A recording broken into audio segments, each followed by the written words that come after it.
In this video, we're going to go through some of the patches that we have in CRE8. I'm not going to speak too much as I go through them. This is just to give a general idea of what some of the program presets sound like. And I'll kind of tweak some things here and there to show what they do. And I may briefly explain a few things. But for the most part, we'll just kind of blow through about 30 or so sounds and get a taste for what this thing sounds like.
So if you're on ramp or saw, you can sometimes get a more of a reversing sound. So if we're on saw and by turning the amount to the left to its negative values, you can essentially get the same effect.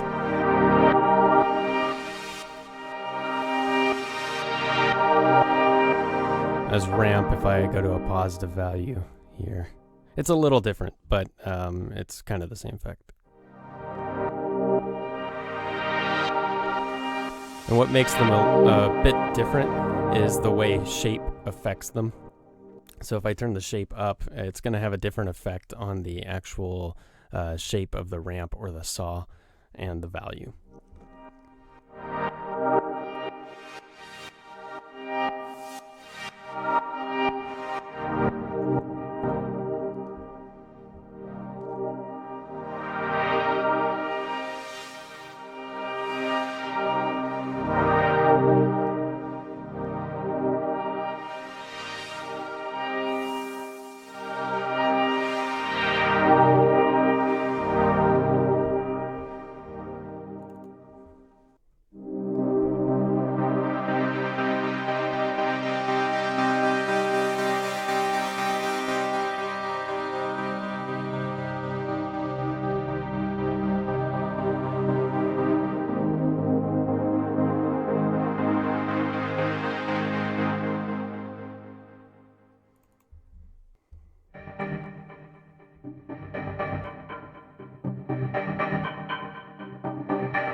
And you can also get pretty interesting sounds by not even using all 4 layers. Sometimes it's pretty interesting what you can get by just turning on, just using one of the layers. So I can either do that by muting the others or I can bypass them as well.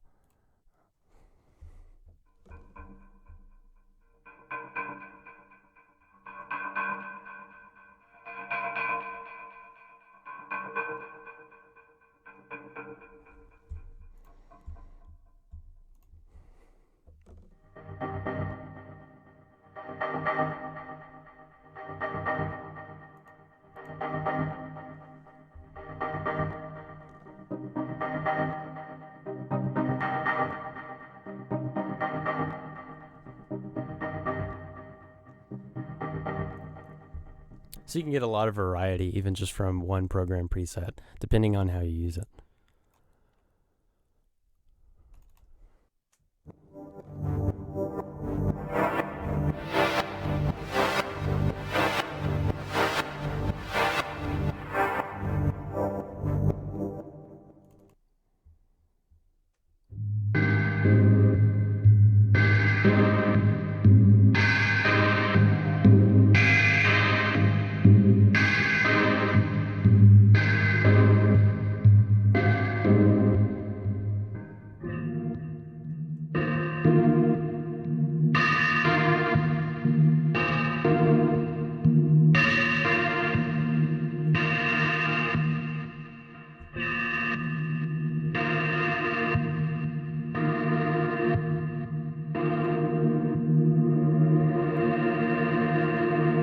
Then I can turn it into a pad by bringing the attack up over here, turning cycle and motion off. I mean, you can leave motion on to have a little bit, but if we turn it all the way to the left along with cycle,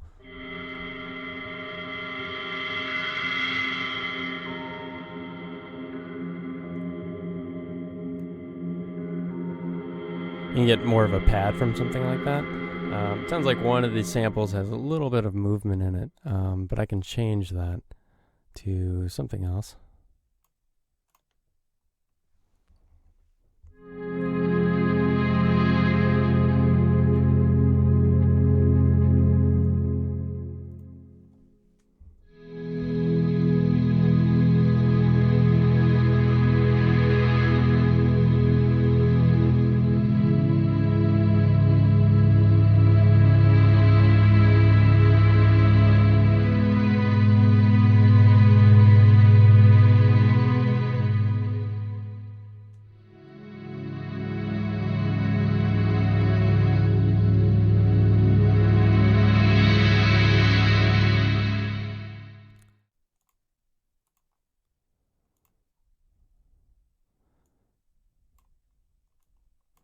So already that's a pretty different sound than what we started off with there.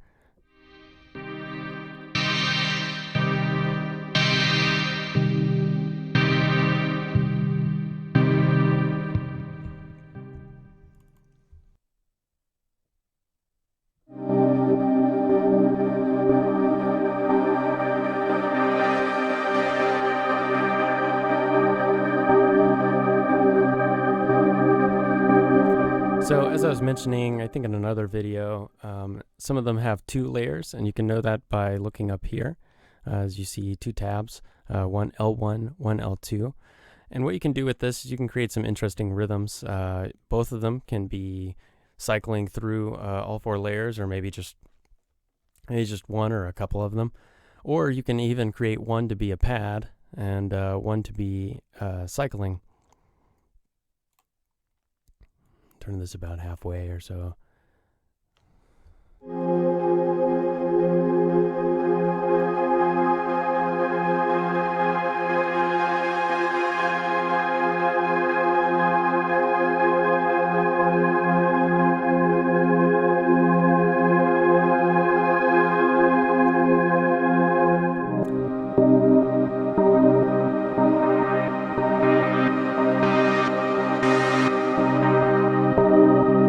So one's cycling through all the layers and the other one's just sustaining. Do the opposite.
Some of the presets, as you'll notice, will have a P in front of them.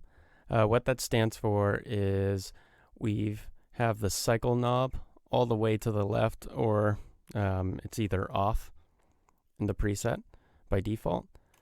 And so there won't be any cycling going on. It's just a pad. That's what the P stands for, is pad.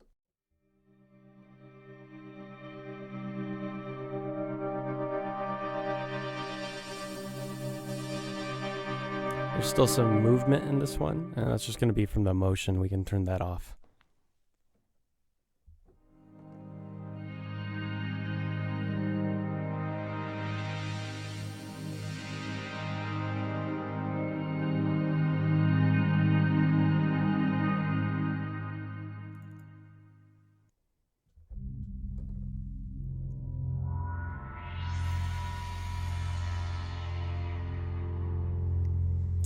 And if the cycling is on the interface, but the cycling knob is all the way to the left, so it's off, it's easy enough just to bring it back in, just by turning the knob.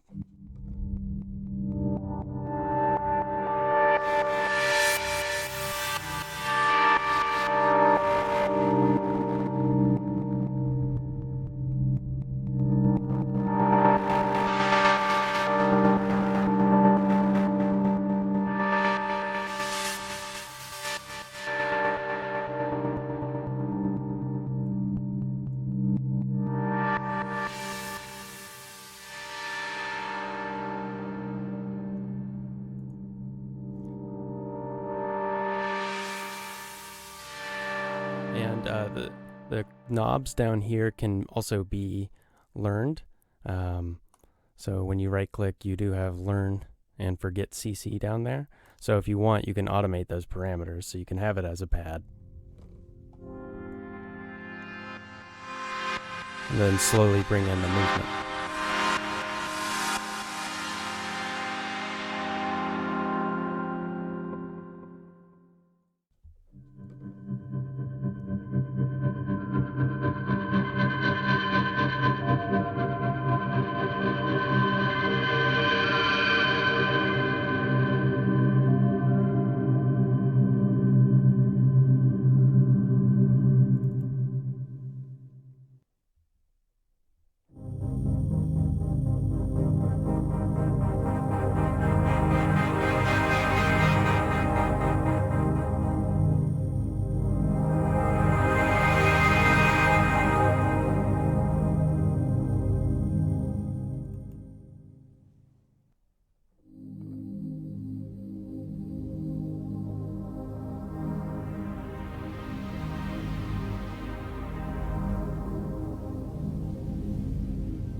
So we've only gone through a handful of the presets that are included with this, but there are plenty more. This is one of those libraries that the more time you spend with it, the more rewarding it gets. But I encourage you just to experiment with it. Go through the program presets that we've supplied and change out some of the samples, find some templates you like, and just see what you get.